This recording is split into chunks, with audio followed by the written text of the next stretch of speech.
Urdu prefixes part 62। दोस्तों, आज की मुलाकात में और आज के बाद की कुछ मुलाकातों में मैं आपको कुछ ऐसे अल्फाज बताऊंगा जो उर्दू के गुल शब्द से शुरू होते हैं।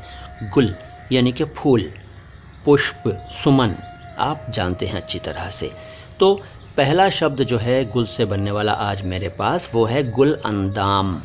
गुलंदाम का मतलब है फूलों जैसे नाजुक और खुशबूदार बदन वाला या वाली। पुष्पांगी, पुष्पांगना, सुकुमार वगैरह। फिर गुल अफशां। गुल अफशां का मतलब है फूल बरसाने वाला या वाली। हिंदी में पुष्प वर्ष, और इसके अलावा आसान भाषा में जिससे फूल झड़ते हैं, गुल अफशां। फिर गुल अफशानी यानी फूल बरसाने वाला या वाली, और फूल बरसना भी गुल अफशानी कहलाता है। इसके अलावा मज़ेदार बातें भी इसका एक अर्थ है गुल अफशानी का। फिर है गुल इज़ार।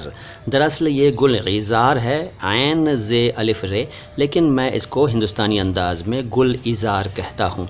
गुल इज़ार का मतलब है वो लड़का या लड़की जिसके गाल फूलों जैसे कोमल हों, और फूलों में भी ख़ास तौर से गुलाब जैसे कोमल हों। तो गुलाब जैसे सुकुमार और कोमल गालों वाला या वाली। फिर गुलकंद। गुलकंद आप में से अनेक लोग जानते होंगे, कुछ लोग पान में मिलाकर खाते हैं। गुलाब के फूल और चीनी या खांड को मिलाकर बनता है ये गुलकंद। ये एक प्रकार की एक दवा कह लीजिए, दवा तो नहीं है लेकिन ये एक मिश्रण है गुलकंद। कंद नहीं, कंद। फिर गुलकदा। कदा शब्द से आप परिचित होंगे, आपने मैं कदा शब्द ज़रूर सुना होगा, यानी वो जगह जहाँ शराब मिलती है। तो गुलकदा वो घर या वो जगह जहाँ फूल ही फूल मिलते हों। पुष्पागार, कुसुमालय, गुलकदा। फिर गुलकार। गुलकार का मतलब वो इंसान जो बेल बूटे बनाता हो। फिर गुलकारी। बेल बूटे बनाने के काम को गुलकारी कहते हैं, और बेल बूटे को भी गुलकारी कह सकते हैं, गुलकारी। फिर गुलखन। गुलखन का मतलब है चूल्हा। जी हाँ, सिंपल चूल्हा।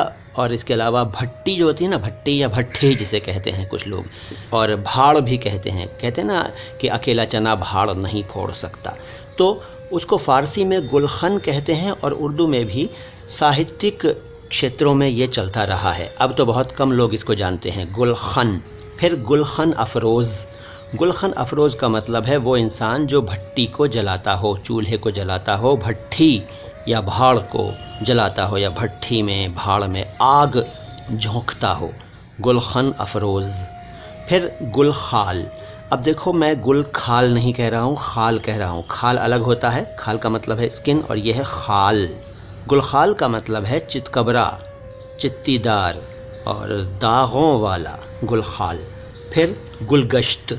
गुलगश्त का मतलब है गुलों के बीच गश्त करना, यानी बाग की सैर करना।